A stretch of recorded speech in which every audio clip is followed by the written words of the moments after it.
धांधली को लेकर सुप्रीम कोर्ट की सख्त टिप्पणी। 0.001% भी अगर गड़बड़ी हुई है तो कठोर कार्रवाई करेंगे। सुप्रीम कोर्ट ने केंद्र सरकार और एनटीए को चेताया, छोटी से छोटी चूक भी बर्दाश्त नहीं की जाएगी। जो भी जिम्मेदार होगा वो नाप दिया जाएगा। और इसी के साथ सुप्रीम कोर्ट ने कहा कि अब अगली सुनवाई 8 जुलाई को होगी। उसी दिन सभी अन्य याचिकाओं को भी सुना जाना है। कोर्ट ने यह भी कहा कि बच्चों के भविष्य के साथ खिलवाड़ नहीं होने देंगे। ये लाखों बच्चों के भविष्य का सवाल है। संजय शर्मा हमारे साथ, हमारे सहयोगी इस वक्त जुड़ चुके हैं और जानकारी के साथ। संजय, आज की याचिका में क्या क्या कहा गया, क्या दलीलें रही, कोर्ट ने क्या क्या टिप्पणी की, विस्तार से जरा बताइए। सवाल इतने ज्यादा हैं, विस्तार से मैं बता देता हूं।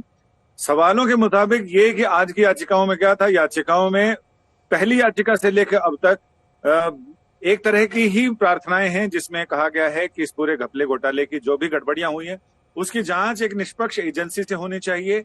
इसके साथ ही ये भी कहा गया है कि जो 6 जुलाई से काउंसलिंग होनी है उसे भी रोका जाए, रिजल्ट पर रोक लगाई जाए, परीक्षा फिर से कराई जाए। तो इसमें से बहुत सारी चीजों पर तो अब कोर्ट ही फैसला करेगा, लेकिन जो व्यावहारिक चीजें हैं उसमें नहीं लगता कि फिर से परीक्षा कराने का आदेश होगा।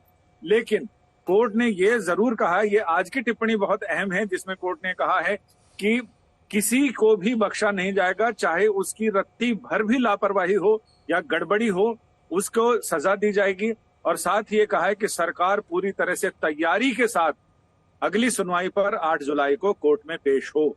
सरकार हो या एनटीए हो, दोनों को ये कहा गया है कि वो पूरी तैयारी के साथ पेश हो। तो ये देखना दिलचस्प होगा कि सरकार कितनी तैयारी से आती है और कोर्ट के सवालों को कितना संतुष्ट कर पाती है कोर्ट को अपने जवाब से।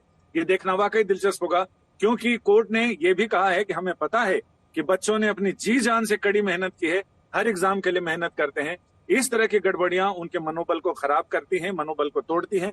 तो ऐसे में बच्चों की तरफ से हिमायत करते हुए कोर्ट ने कहा कि जो उम्मीदवार हैं उन्होंने इतनी मेहनत की है, लिहाजा उस मेहनत को हम दरकिनार नहीं कर सकते, उसकी अनदेखी नहीं कर सकते हैं। ऐसे में जो भी जिम्मेदार होगा उनकी मेहनत के साथ खिलवाड़ करने के लिए, उसको सख्त सजा के लिए तैयार रहना चाहिए। बहुत बहुत शुक्रिया संजय तमाम जानकारी के लिए। तो नीट परीक्षा में कथित धांधली के खिलाफ दिल्ली के जंतर मंतर पर एक दूसरी तरफ आम आदमी पार्टी का प्रदर्शन चल रहा है। नीट यूजी 2024 को रद्द करने की मांग को लेकर आम आदमी पार्टी प्रदर्शन कर रही है। इसमें पार्टी के कई विधायक शामिल हैं। परीक्षा दोबारा कराने, नीट की सीबीआई जांच की मांग आम आदमी पार्टी उठा रही है। इस बीच सुप्रीम कोर्ट ने एक और याचिका पर सुनवाई करते हुए उसको भी 8 जुलाई को होने वाली याचिकाओं की सुनवाई के साथ क्लब कर दिया है। आम आदमी पार्टी कह रही है 5 साल में 2 करोड़ छात्रों का भविष्य बर्बाद कर दिया गया है। ये नीट का एग्जाम रद्द होना चाहिए। आज सड़क पे हम लोगों ने आंदोलन किया है। मैं इस देश के नौजवानों को, जिनका भविष्य बर्बाद हुआ है, करोड़ों नौजवानों का भविष्य बर्बाद हुआ पिछले 2 साल में। कभी पुलिस भर्ती का पेपर लीक हो जाता है, कभी नीट का पेपर लीक हो जाता है, कभी जेई का पेपर लीक हो जाता है। तो ये देश के नौजवानों की जिंदगी के साथ एक बड़ा खिलवाड़ है। देखिए, एक ही मांग है, पूरा देश का जो भविष्य है दांव पर है। लाखों छात्र छात्राओं ने एग्जाम दिया है, उनके पेरेंट्स चिंतित हैं। सभी लोग चाहते हैं परीक्षा रद्द हो, इसके घोटाले की जांच की जाए और दोबारा परीक्षा कराई जाए। आम आदमी पार्टी उन छात्रों के समर्थन में आंदोलन कर रही है। आज हम जंतर मंतर पे कर रहे हैं, कल पूरे देश में आवाज उठाई जाएगी। नीट को लेकर आज हैदराबाद में भी प्रदर्शन हुआ। एनएसयूआई के छात्र सड़कों पर उतरे, उनके साथ कांग्रेस एमएलसी बालमूर वेंकट भी नजर आए थे। 2 तस्वीरें हम आपको दिखा रहे हैं। दिल्ली से लेकर हैदराबाद तक प्रदर्शन ही प्रदर्शन। नीट को लेकर दरअसल परीक्षा रद्द करने की और साथ ही साथ जांच करवाने की भी मांग यहां पर उठाई जा रही है। जहां दिल्ली में आम आदमी पार्टी की तरफ से प्रदर्शन चल रहा है, वहीं दूसरी तरफ हैदराबाद में एनएसयूआई की अगुवाई में यह प्रदर्शन किया गया।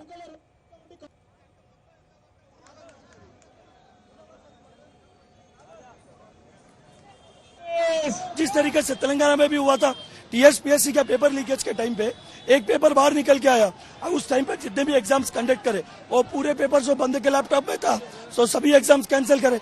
The same thing happened at central level. BRS ने जो स्टेट लेवल पे किया है, वही बीजेपी पार्टी इनको एग्जाम्पल लेकर सेंट्रल लेवल पे करने लगी है। What is your demand now? My demand is to जो नेशनल टेस्टिंग एजेंसी है उसको रद्द करना और स्टेट को एग्जाम्स कंडक्ट करने की प्रोविजन देना, साथ ही साथ सिटिंग जज के साथ इंक्वायरी बिठा के जो ये पूरा स्कैम करे उनके ऊपर कठिन से कठिन एक्शन लेना, उसके साथ नीट एग्जाम को फिर से कंडक्ट करना।